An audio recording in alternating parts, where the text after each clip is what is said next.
Hi friends, இன்றைக்கி Mangalore style கோலி பஜ்ஜி எப்படி பண்ணுறதுன்னு பார்க்கலாமா?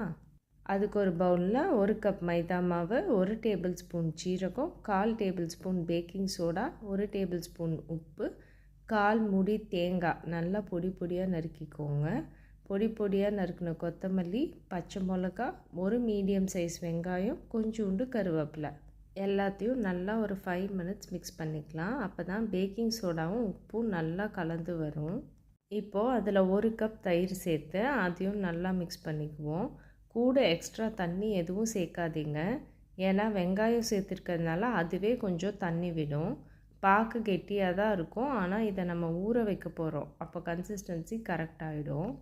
இப்போது ஒரு மூடி போட்டு மூடி வச்சிடலாம். 2 ஹார்ஸ் கண்டிப்பாக இது ஊறணும். 2 மணி நேரம் ஊறினதுக்கப்புறமா இந்த மாதிரி உளுந்து வடை போடுற மாதிரி ஒரு கன்சிஸ்டன்சியில் இருக்கும்.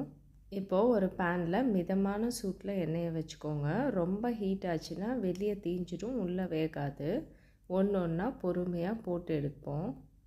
2 சைடும் கோல்டன் ப்ரௌன் ஆகிற வரைக்கும் மீடியம் ஹீட்டில் வச்சு ஃப்ரை பண்ணி எடுத்தோம்னா மேங்களூர் கோலி பஜ்ஜி ரெடி.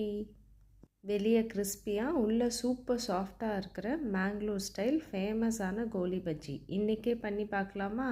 பாய்.